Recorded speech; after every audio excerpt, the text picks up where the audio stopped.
ॐ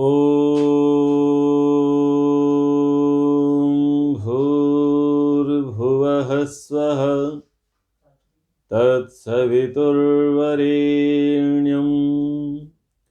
भर्गो देवस्य धीमहि धियो यो नः प्रचोदयात्।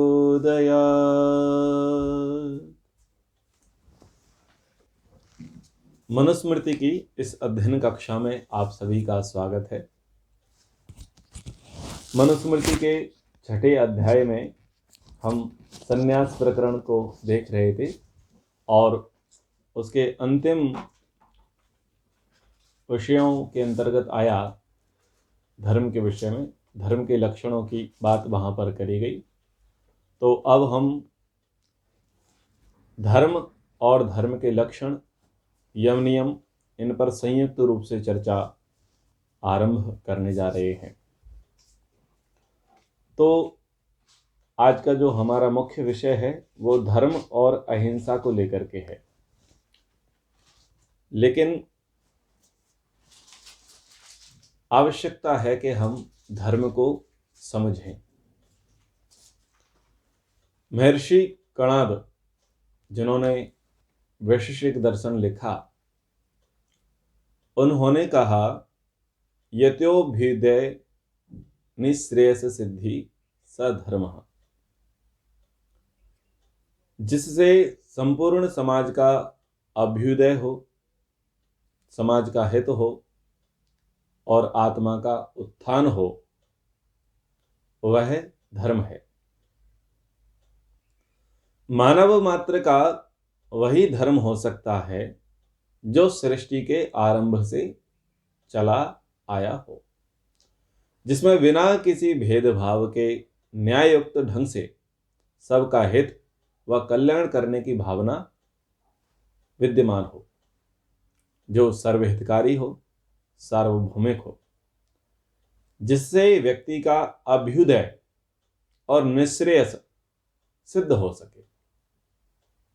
अभ्युदय अर्थात उन्नति, उन्नयन, उत्कर्ष, उत्थान, उत्तरोत्तर उन्नति।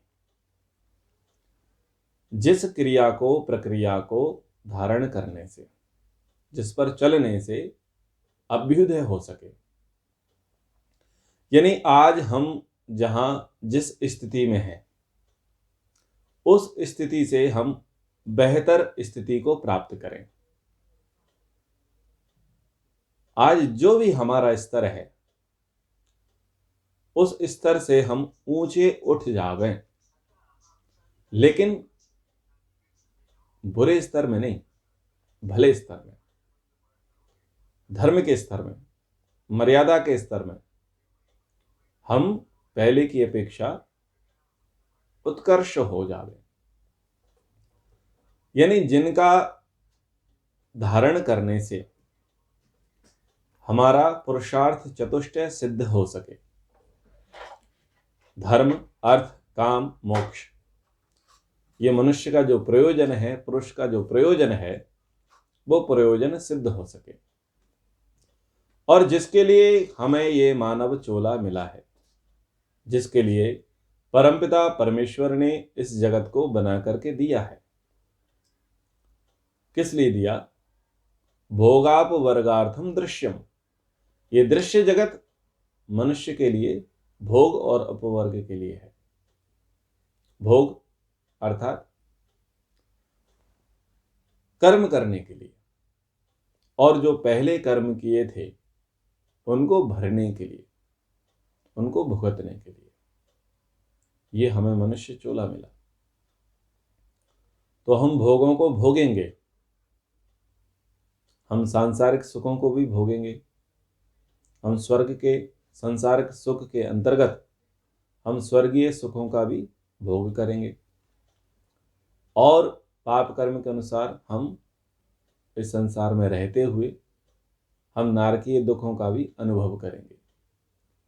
तो नारकीय दुखों का अनुभव तो हम नहीं करना चाहते। हम ये चाहते हैं कि हम सुखी रहें, संपन्न रहें, ऐश्वर्यशाली रहें, और एवरेज की जिंदगी भी नहीं जीना चाहते। हम पहले से बेहतर हों। यदि आज हमारी आर्थिक स्थिति कमजोर है तो हमारी आर्थिक स्थिति बढ़ जाए। यदि आज हमारी पारिवारिक परिस्थितियां बिगड़ी हुई हैं तो वो पारिवारिक परिस्थितियां सुदृढ़ हो जावें, सुव्यवस्थित हो जावें। यदि आज हमारी धार्मिक स्थितियां अस्त व्यस्त हैं तो वो अनुशासन में आ जावें, वो सुखी हो जावें, सफल हो जावें, उत्कृष्ट हो जावें। यदि हम शारीरिक रूप से अभी अस्वस्थ हैं, कमजोर हैं, तो हम सबल हो जावें, निरोगी हो जावें। यदि मानसिक रूप से अभी हम क्लेशित हैं तो निर्द्वंद हो जावें, क्लेश रहित हो जाए और हमारा मन शिव संकल्प वाला हो जावे। यदि आत्मा में अविद्या के,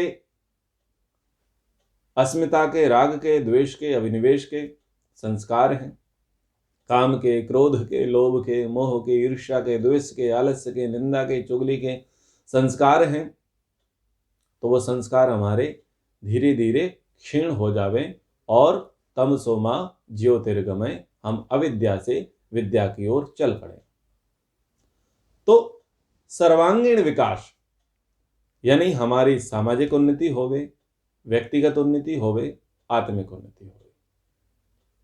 हम शरीर से भी उन्नति को प्राप्त करें, हम परिवार से भी उस उन्नति को प्राप्त करें, हम सामाजिक रूप से भी उन्नति को प्राप्त करें, हम धार्मिक रूप से भी उन्नति को प्राप्त करें, हम आत्मिक उन्नति से भी के लिए भी उन्नति को प्राप्त कर सकें, तो वो अभ्युदय हमारा हो जाए। और निश्रेयस, निश्रेयस का अर्थ है कि हमारा कल्याण हो जावे, हमारा मंगल ही मंगल हो, हमारा शुभ ही शुभ हो, हमारी मुक्ति हो जावे, हमारा अपवर्ग सिद्ध हो जावे, हम मोक्ष को प्राप्त कर लेवें, हम जन्म मरण के चक्कर से छूट जावें और आत्मस्थ हो जावें, ब्रह्मानंद को प्राप्त करें। तो ये सब प्राप्त कराने वाला जो है वो धर्म है। तो धर्म, ऐसा धर्म हमें कैसे प्राप्त होगा, किन मार्गों से होगा, और धर्म है क्या? तो महाभारत कहता है कि धारयति इति धर्म, जो धारण किया जाए, और धारण करने की शक्ति होने के कारण ही धर्म धर्म है। धारणात इति याहु धर्म, जो धारण किया जाए वो धर्म है, और जिसके धारण करने से रक्षा हो, पालन हो, वो धर्म है। तो सब धारण कर रहे हैं, हम भी धारण करें। कौन धारण करता है? धर्मेण धार्यते पृथ्वी। पृथ्वी का धर्म क्या है? पृथ्वी का धर्म है धारण करना। धर्मेण तपते रवि। सूर्य का धर्म क्या है? प्रकाश देना, ऊर्जा देना, गतिशील होना। तो वो इस धर्म को धारण किए हुए है। धर्मेण वाति वायुष्य, और वायु का, पवन का धर्म क्या है? वहना, चलते रहना। तो वो धर्म में अपने में स्थित है, धर्म में दृढ़ है, धर्म से विचलित नहीं है। तो सब सर्वम धर्मम प्रतिष्ठितम, सभी अपने धर्म का सदैव पालन करते हैं, सभी अपने धर्म में प्रतिष्ठित रहते हैं, कोई भी मर्यादा का उल्लंघन नहीं करता। तो हम भी मर्यादाओं का उल्लंघन ना करें और हम भी धर्म को धारण करें, क्योंकि यदि हम मनुष्य धर्म को धारण करेंगे तो धारण करने से क्या होगा?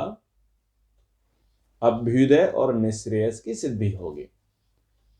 यानी जिस प्रयोजन के लिए ये संसार परमात्मा ने बनाया, उस प्रयोजन की साफल्यता हो जाएगी। हम भोग को भी प्राप्त करेंगे और हम अपवर्ग को भी प्राप्त करेंगे। हम जीते जी स्वर्ग सुखों को भी प्राप्त करेंगे और शरीर छोड़ने के पश्चात हम मोक्ष सुख को प्राप्त कर पाएंगे। किससे कर पाएंगे? धर्म से कर पाएंगे। पद्म पुराण में कहा, सुरेताम धर्म सर्वस्वम श्रुत्वा चा अपि अवधार्यताम आत्मनः प्रतिकूलानि परेशान न समाचरित। धर्म का सार, धर्म का सर्वस्व यही है, सुनो और धारण करो। बोलो क्या? आत्मना प्रतिकूलानि परेशान न समाचरित। जो व्यवहार आपको खुद के लिए ठीक नहीं लगता, कम से कम उस व्यवहार को आप दूसरे के साथ तो ना करें। दूसरे के साथ उसे करने का प्रयास ना करें, क्योंकि मनुष्य जो है ना, वो दुखी है यदि वो धर्म को नहीं जानता, और यदि वो धर्म को जानता है तो वो सुखी है, और यही उसके मनुष्य जीवन की सफलता है। अविद्याये नरो धर्मा दुखम आयाति याति च मनुष्य जन्म साफल्यम केवलम धर्म साधनम। केवल धर्म का साधन करने पर ही मनुष्य जन्म की सफलता है। लेकिन ये धर्म कैसा है? धर्मस्य दुर्लभो ज्ञाता। धर्म का वास्तविक जानने वाला दुर्लभ है। सम्यक वक्ता ततो अपि च। और उसको श्रेष्ठ तरीके से बताने वाले वक्ता, वो उससे भी दुर्लभ हैं, वो भी बड़ी कठिनता से मिलते हैं। श्रोता ततो अपि श्रद्धावान। और श्रद्धा से सुनने वाला श्रद्धावान, ये श्रोता भी बड़े दुर्लभ हैं। कर्ता को अपि तथा सुखी। और धर्म का आचरण करने वाला सुबुद्धिमान मनुष्य, वो सबसे अधिक दुर्लभ है। तो ये आसान नहीं है, सरल नहीं है धर्म के मर्म को जानना समझना। एक तो धर्म को जानने वाले लोग दुर्लभ मिलेंगे, दूसरा उसको बताने वाले दुर्लभ मिलेंगे, तीसरा उसको सुनने वाले दुर्लभ मिलेंगे, और जान करके, बता करके, सुन करके उसे अपने आचरण में ढालने वाले भी दुर्लभ मिलेंगे।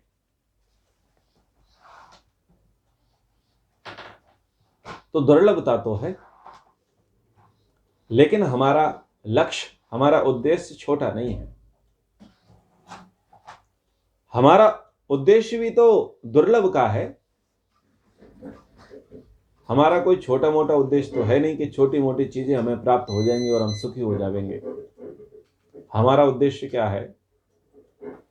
हमारा उद्देश्य है मनुष्य जीवन की सफलता। जिस लिए मनुष्य जीवन प्राप्त किया है, उस उद्देश्य को पूर्ण करना, यानी अहलौकिक और पारलौकिक सुखों को प्राप्त करना। तो हर मनुष्य के वश में अहलौकिक और पारलौकिक सुख तो होती नहीं है। तो जब उसका वश में ही नहीं है, तो फिर वो ऐसा धर्म भी साध नहीं पाएगा। लेकिन हम ईश्वर विश्वासी हैं, हम ईश्वर के भक्त हैं। आर्याः ईश्वरस्य पुत्रः। हम ईश्वर के पुत्र हैं, हम भारतवासी हैं, हम सनातन संस्कृति के अनुयायी हैं। तो हम इस कार्य को अवश्य करेंगे, इस मार्ग पर अवश्य चलेंगे, और उसके लिए हम कटिबद्ध हैं, इसमें कोई संशय नहीं है। सुखार्ताम सर्वभूतानां मतः सर्वा प्रवृत्तयः सुखम नास्ति विना धर्म तस्मात् धर्म परो भव। सब प्राणियों की प्रवृत्ति किस लिए है? सुख के लिए है। क्या कोई भी प्राणी ऐसा दिखाई देता है जो दुख चाहता है? नहीं, सारे प्राणी सुख चाहते हैं, और आज से बेहतर सुख चाहते हैं। एवरेज की जिंदगी प्राणियों को नहीं चाहिए, वो उससे बेहतर चाहते हैं। और सुख बिना धर्म के तो मिलेगा नहीं। तो इसलिए क्या करना पड़ेगा? इसलिए हमको धर्म परायण होना पड़ेगा। और धर्मपरायण होने के लिए क्या करना पड़ेगा? धर्मम सने संचुनियात, सने सने धीरे धीरे हमें धर्म का संचय करना पड़ेगा। अब धर्म का संचय कैसे करना पड़ेगा?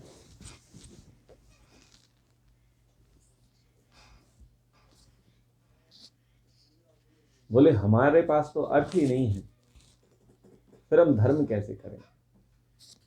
तो महानुभावों, धर्म और धार्मिक कार्य दोनों में अंतर है।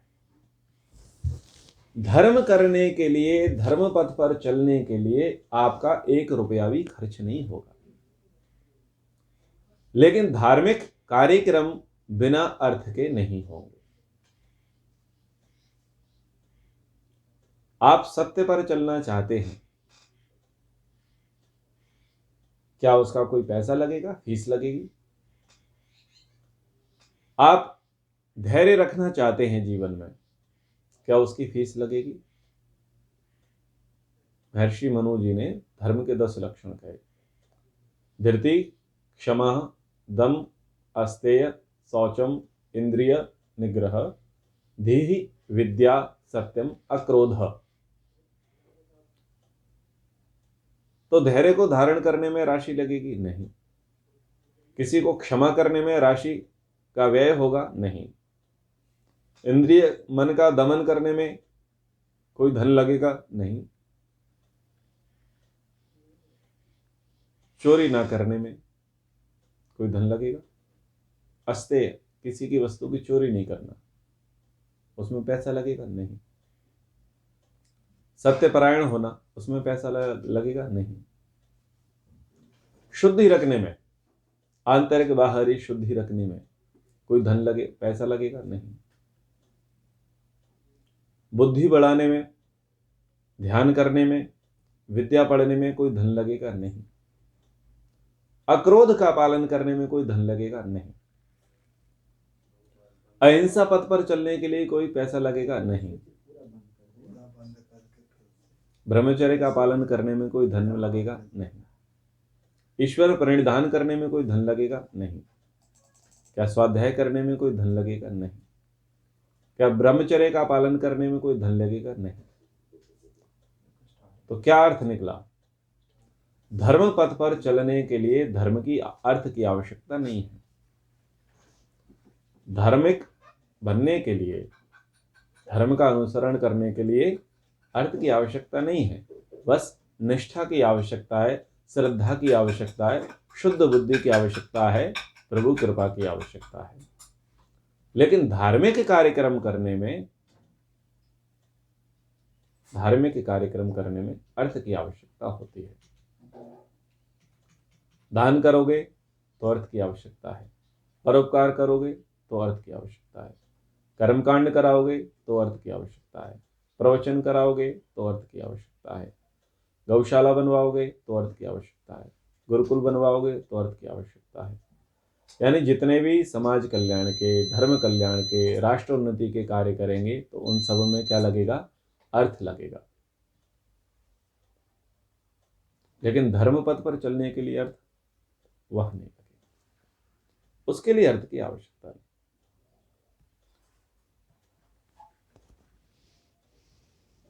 तो कौन समझेगा धर्म क्या है? किसको धर्म समझ में आएगा? तो महर्षि का मनु जी कहते हैं, अर्थ कामेषु शक्तानाम धर्म ज्ञानम विधीयते, धर्म जिज्ञासमानानाम प्रमाणम परमं श्रुति।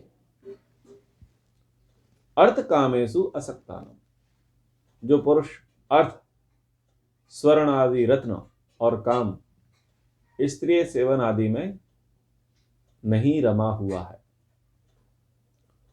धर्म ज्ञानम विधीयते, उन्हीं को धर्म का ज्ञान होता है। और धर्म जिज्ञासमानानाम, जो लोग धर्म की इच्छा रखते हैं जानने की, उनके लिए प्रमाणम परमम श्रुति ही, वेद को ही अंतिम प्रमाण माने, वेद द्वारा ही धर्म का निश्चय करें, क्योंकि वेद बिना धर्म अधर्म का निश्चय ठीक ठीक नहीं हो सकता। इसलिए धर्म को समझने के लिए आपको वेद पढ़ना पड़ेगा, वेद के जो उपदेष्टा गुरु हैं उनकी शरण में चलना पड़ेगा, तब जाकर के आप धर्म को ठीक ठीक जान पाओगे, समझ पाओगे। लेकिन एक नियम है, लोग वेद के नाम पर अलग अलग प्रकार की पुस्तकें बना करके बैठ गए और वो धर्म का उपदेश करने लगे, अपनी अपनी मान्यता को, अपने अपने विचारधारा को वो धर्म का स्वरूप देने लग गए और लोगों से कह दिया कि जो हम कह रहे हैं उसको आप निष्ठापूर्वक, आस्थापूर्वक आप स्वीकार करते जाइए, आप उसमें प्रश्न मत कीजिए। तो जब वेद के जानकार नहीं होंगे, वेदों के बारे में भ्रम फैला दिया जाएगा और ठीक से जानकारी लोगों को नहीं होगी, तो फिर क्या होगा? तो भ्रांतियां उत्पन्न होंगी, भ्रांतियां फैलेंगी। तो उसके लिए महर्षि मनु जी ने विधान दिया, आर्ष धर्मोपदेशे च देशम च वेद शास्त्र अविरोधिनः यस्तर्केण अनुसंधत्ते सा धर्मम वेद न एतरा। जो मनुष्य ऋषि मुनि प्रणीत ग्रंथों का स्वाध्याय तथा उनके उपदेशों का श्रवण करता है और जो वेद शास्त्र के अनुकूल जानता, मानता और वह आचरण करता है, जो तर्क के द्वारा अनुसंधान करता है, वही धर्म के तत्व को समझ पाता है। तो धर्म की दुकानदारी, धर्म का व्यापार करने वाले बहुत सारे लोग बैठे हैं समाज में। वो कहते हैं ये धर्म है, ये धर्म है, यहाँ पर आओ, वहाँ पर आओ, और एक से एक लुभावने ऑफर वो देते हैं और कहते हैं कि हम तुम्हें धर्म में स्थित करा देंगे, धर्म का ज्ञान करा देंगे। तो ऐसी स्थितियों से बचने के लिए क्या कहा? यस तर्केण अनुसंधत्ते सा धर्मम वेद न इतर। जो तर्क से, प्रमाण से, युक्ति से जाना जाए, समझा जाए, वो धर्म है। तो लोग चतुर निकले और उन्होंने कहा कि भाई धर्म में तो तर्क नहीं करना चाहिए। लेकिन आदि संविधान निर्माता महर्षि मनु जी कहते हैं कि भाई धर्म में तर्क आवश्यक है। अगर आप तर्क नहीं करेंगे तो पता नहीं व्यक्ति आपको धर्म के स्थान पर क्या पकड़ा दे, क्या सिखा दे, क्या समझा दे। तो जो धर्म का उपदेश करने वाला है, जो मार्केट में दुकानदारी कर रहे हैं, तो आपको परीक्षा करनी होगी। तो किस प्रकार से करें? आर्ष धर्मोपदेशम च, ऋषि मुनियों प्रणीत ग्रंथों का जो स्वाध्याय करता हो, वेद शास्त्र अविरोधिना, उनका उपदेश करता हो और वेद शास्त्र के विरुद्ध आचरण नहीं करता हो, वेद शास्त्रों के विरुद्ध उपदेश नहीं करता हो, और ठीक ठीक वेद वैदिक मान्यता के अनुकूल वो जानता हो, मानता हो, करता हो, उससे आप धर्म को सुने, उससे आप धर्म को जानने का प्रयास करें और तर्कपूर्वक प्रश्नोत्तरी शैली में आप धर्म को जानने का प्रयास करें। क्यों करें? धर्म को क्यों जाने? तो कहा, विद्या मित्रम प्रवासेषु भार्या मित्रम गृहेषु च व्याधिस तस औषधि मित्रम धर्मो मित्रम मृतस्य च। यात्रा के समय कौन मित्र है? हमारी नॉलेज, हमारी समझदारी, हमारा ज्ञान हमारा मित्र है। गृहस्थ का मित्र कौन है? गृहस्थ का मित्र है उसकी पत्नी। और जब रोगी है तो रोगी का मित्र कौन है? औषधि। लेकिन अंत समय में हमारा मित्र कौन है? यानी कौन हमारे साथ जाने वाला है? तो अंत समय में हमारे साथ जो जाने वाला है वो धर्म है, धर्मो मित्रम मृतस्य च। मरते हुए व्यक्ति का मित्र क्या है? धर्म है। तो इसलिए हम धर्म को जानें, धर्म को समझें, धर्म को मानें, धर्म के आचरण पर धर्म का आचरण करें, धर्म के पथ पर चलने का प्रयास करें। तो वो किस प्रकार से करेंगे, कैसे करेंगे, वो हम आगे की कक्षाओं में समझने का प्रयास करेंगे। आज की कक्षा को यहीं पर विराम करते हैं। ओम। सभी को सादर नमस्ते।